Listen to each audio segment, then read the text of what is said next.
À 22h14, heure locale, 16 F-35 Yadir israéliens franchissaient les monts Zagros à 38 000 pieds, engagés dans ce qui devait être la mission la plus simple de l'opération Rising Lion. 30 cibles pétrolières à neutraliser, 9 jours durant lesquels les défenses aériennes ennemies avaient été méthodiquement démantelées, puis un retour direct à la base, un schéma opérationnel presque routinier. Pourtant, en l'espace de quelques secondes, cette certitude allait vaciller. À l'insu des pilotes, un système de missiles solaires S-300 iranien, supposé détruit, les avait déjà pris pour cible. L'Iran avait en réalité orchestré une manœuvre de tromperie d'une remarquable sophistication. La cible frappée par Israël le 3 mars n'était qu'un leurre, une imitation crédible, présentant une signature thermique plausible, une silhouette conforme aux images satellites, et même des débris suffisants pour valider l'illusion. Pendant ce temps, le véritable système S-300 avait été discrètement déplacé à une cinquantaine de kilomètres dans les montagnes, où il était resté silencieux, froid, invisible. Désormais, 16 appareils, dont la signature radar alourdie par leur configuration d'emport n'avait plus rien de furtif, venaient d'entrer dans l'enveloppe d'engagement d'environ 150 km du système. En temps normal, les F-35I, grâce à leur surface équivalente radar extrêmement réduite comparable à celle d'une bille, auraient traversé la zone sans être détectés. Mais cette nuit-là, chaque avion transportait 4 bombes guidées Spice Mill sur pylônes externes, ainsi que 2 JDAM GBU-31 dans ses soutes internes. Chaque point d'emport, chaque structure exposée multipliait la signature radar. Ce que l'armée de l'air israélienne appelle le « Beast Mode » impliquait un compromis, sacrifier l'invisibilité au profit de la puissance d'emport, en pariant sur l'absence totale de menaces résiduelles. Le S-300 s'apprêtait à démontrer le contraire. Son équipage disposait de 90 secondes pour engager. Dès l'instant où son radar s'activa, un EA-18G groulé de l'aéronavale américaine, en patrouille au-dessus de l'ouest iranien précisément pour ce type de situation, détecta l'émission, triangula la source et transmit immédiatement les coordonnées via le réseau Link 16 à un second appareil situé à une centaine de kilomètres au sud. Un missile AGM-88 arme fut lancé, son autodirecteur verrouillé sur la fréquence d'émission radar, accélérant à plus de Mach 2. À bord du leader de la formation, Ruby, le pilote observait sur son écran le symbole de menace pulsé. Le arme était à 70 secondes de l'impact. Le S-300 demeurait en mode recherche, mais un équipage expérimenté pouvait basculer en mode de tir en moins de 40 secondes. Le temps s'écoulait inexorablement. Si l'antenne passait en suivi continu avant l'arrivée du missile anti-radar, la prochaine signature apparaissant sur l'écran serait celle d'un missile solaire visant directement la formation. 60 secondes. Le pilote du groulé suivait la convergence du arme vers sa cible. 50.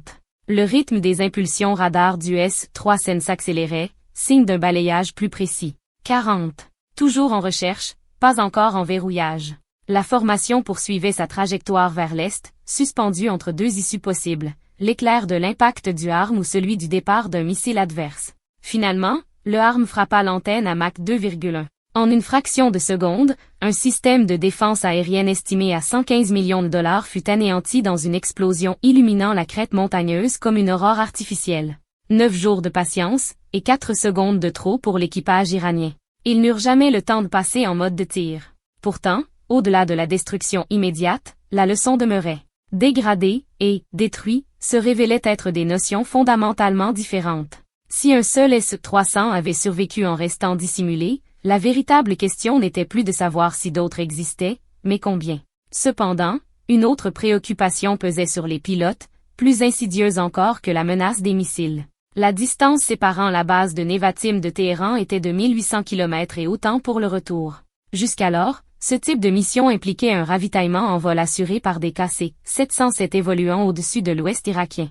Mais ces appareils, prévisibles, avaient été repérés et suivis par le renseignement iranien, chaque modification de leur orbite signalant une frappe imminente. Cette nuit-là, les F-35 avaient opté pour l'autonomie, emportant des réservoirs externes. Une indépendance stratégique, certes, mais au prix d'une marge de manœuvre quasi nulle.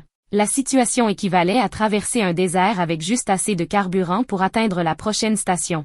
Aucune déviation, aucune erreur, aucune accélération imprévue. Or, chaque manœuvre d'évitement constituait précisément une déviation. L'évasion face au SE-300 avait déjà consommé une réserve qui, en théorie, n'existait pas. Et pourtant, il n'avait pas encore atteint Téhéran. À 12 km de la raffinerie Chevron, le plus grand dépôt du nord-ouest de la capitale, avec ses 11 réservoirs totalisant 260 millions de litres, la formation Ruby détecta une seconde menace. Cette fois, elle ne venait pas de l'arrière, mais du cœur même du périmètre de la cible. Un système Pantsir S-1, d'origine russe, mobile et conçu pour la défense rapprochée. Avec une portée de 20 km pour ses missiles et, en dessous de 4 km, 2 canons automatiques de 30 mm capables de tirer 5000 coups par minute sous guidage radar, il constituait une menace immédiate. Dissimulé entre les réservoirs, sa position était masquée par la géométrie même du site, échappant ainsi à l'imagerie satellite. Cette nuit-là, il représentait l'unique ligne de défense et les appareils en approche en étaient les cibles prioritaires. Plus problématique encore, l'escorte habituellement chargée de traiter ce type de menace était encore à 50 km en arrière, en phase de désengagement après l'épisode du S-300. La formation Ruby ne disposait d'aucun missile antiradar. Seul restait le système de guerre électronique ASQ-239 et une manœuvre d'évitement brutale. Mais une manœuvre d'évitement au moment d'une attaque signifiait renoncer au largage. Le leader de la formation poursuivit néanmoins sa descente à 16 000 pieds selon une trajectoire prévisible. À 14 km, le radar du Pantsir parvint à percer le brouillage. La distance diminuait rapidement. L'appareil traversa la zone d'engagement des canons environ 4 km durant 8 secondes. 8 secondes d'exposition à un feu de 30 mm guidé par radar, alors même que la stabilité de l'avion était impérative pour le largage de la bombe. La Spice Mill se détacha finalement du pylône. Son système de guidage, fondé sur la corrélation d'images, commença à comparer en temps réel la scène observée avec les données de référence. Avant la mission, les analystes avaient chargé dans sa mémoire des modèles tridimensionnels précis de chaque réservoir. Une fois libérée, la bombe déploya ses ailes repliables et entama sa phase de planée, guidée non seulement par des coordonnées, mais par une reconnaissance visuelle de sa cible. Ainsi, au cœur du chaos, la technologie tentait d'imposer sa précision fragile équilibre entre calcul, anticipation et survie. Sans moteur fusée, sans signature thermique détectable. Guidée initialement par GPS, la bombe est amenée dans la zone cible avec une précision méthodique. Puis, dans les toutes dernières secondes, elle accomplit une opération remarquable. Son autodirecteur électro-optique capture une image du sol et la compare, pixel par pixel, à une image de référence préenregistrée. À la manière d'un système de reconnaissance faciale mais appliqué aux infrastructures, elle ne se contente plus de viser des coordonnées abstraites. Elle identifie visuellement sa cible. L'erreur circulaire probable est de 3 mètres à peine, soit la longueur d'une voiture. Dans le cockpit, le pilote israélien annonce d'une voix brève « Weapon away ».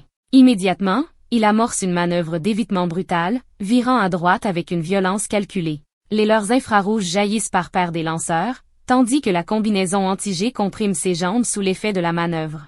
L'appareil s'arrache de sa trajectoire d'attaque au moment précis où le système Pantsir active son alerte missile. Une roquette quitte le rail. Elle verrouille, poursuit, réduit la distance. Le système de guerre électronique ASQ-239 du F-35 entre alors en action, saturant la fréquence du chercheur ennemi. C'est une véritable agression électronique. Le missile est submergé par un bruit si intense qu'il ne peut plus entendre la position réelle de l'avion. 3 secondes suspendues, un silence assourdissant pour le pilote. Puis la tonalité se déforme, faiblit, disparaît. La trajectoire du missile dévie, son calcul de tir est corrompu. Échec. L'engin dérive dans la nuit, loin derrière la formation. Mais la menace demeure. Le Pantsir continue d'émettre, toujours actif, dissimulé entre 11 réservoirs de carburant qui n'ont pas encore explosé. Le second réservoir cède le premier. La charge de la bombe Spice perce l'enveloppe métallique et explose à environ 60 cm au-dessus de la surface du carburant. 30 millions de litres d'essence sont instantanément vaporisés en un nuage inflammable qui s'embrase avant même que les fragments n'aient fini leur course. Une boule de feu s'élève à 300 mètres en 2 secondes, une colonne orange et noire déchirant la nuit de Téhéran. 60 secondes plus tard, l'escorte Hadir entre en scène. Le pilote a observé, via le système DAS-6 capteurs infrarouges couvrant l'intégralité de l'espace autour de l'appareil, la tentative du Pantsir d'engager Ruby Lead à plus de 30 miles. Désormais, le radar ennemi balaie encore le ciel, cherchant Ruby 2 en phase de repli. L'escorte plonge. Une nouvelle bombe Spice est larguée et frappe directement le châssis du système. L'émission radar s'interrompt instantanément, figée en plein balayage. Un système de défense aérienne d'une valeur de 30 millions de dollars, dissimulé pendant des jours, est neutralisé par une munition coûtant moins cher que l'antenne radar qu'elle a détruite. 2 engagements solaires en moins de 7 minutes, sans aucune marge d'erreur. Les explosions se succèdent. Le réservoir 4, contenant du diesel, brûle avec une intensité plus élevée et plus durable. La rupture éventre sa paroi. Les réservoirs 7 et 9 explosent presque simultanément. 4 impacts fusionnent en un seul brasier colossal, projetant des ombres jusqu'à 1 kilomètre à la ronde. Puis survient un facteur imprévu, un élément que personne n'avait véritablement modélisé. Une colonne de fumée s'élève à plus de 5000 pieds, s'étendant vers l'est sous l'effet des vents dominants, directement dans les couloirs d'approche des appareils suivants. Saphir Flight 4 F-35 armé de GBU, 31 JDAM se heurte à ce mur à environ 12 miles à l'est d'Agdazieh. Ce n'est ni un missile solaire, ni un intercepteur ennemi, c'est un rideau. Un nuage en forme d'enclume, composé de fumée pétrolière surchauffée. Sa base irradie d'un orange incandescent, tandis que ses contours supérieurs captent les lumières diffuses de la ville. Saphir Flight se dirige droit vers cette masse opaque, conséquence directe du succès de la première vague. Les JDAM continuent de fonctionner, guidés par GPS, insensibles à la fumée. Mais ce n'est pas l'arme qui est affectée, c'est l'humain. Le moment critique demeure celui où l'officier système doit confirmer visuellement la cible à travers le pod de désignation. Distinguer un réservoir de carburant d'un immeuble résidentiel voisin avant de valider le tir. Saphir One dévie de 15 degrés vers le sud, sacrifiant 40 précieuses secondes de carburant pour obtenir une fenêtre visuelle. À travers la brume ambrée, le capteur ne distingue d'abord rien. Puis, fugacement, l'arête d'un toit de réservoir apparaît dans une brèche du nuage. Le réticule s'aligne, les coordonnées correspondent. Décision immédiate. Largage. Le kit de guidage de la JDAM corrige sa trajectoire 10 fois par seconde, traversant l'air clair au-delà de la colonne de fumée. Impact direct. Le toit du réservoir s'arrache comme le couvercle d'une boîte avant que le carburant ne s'enflamme. Mais une seconde menace surgit, presque simultanément. Un brouilleur GPS mobile entre en action quelque part dans le bassin de Téhéran. Monté sur camion, de fabrication locale, ce type de système est produit en Iran depuis l'épisode controversé de 2011, lorsque Téhéran affirma avoir détourné un drone ARQ-170 américain. Les brouilleurs fixes ont été neutralisés dès le premier jour.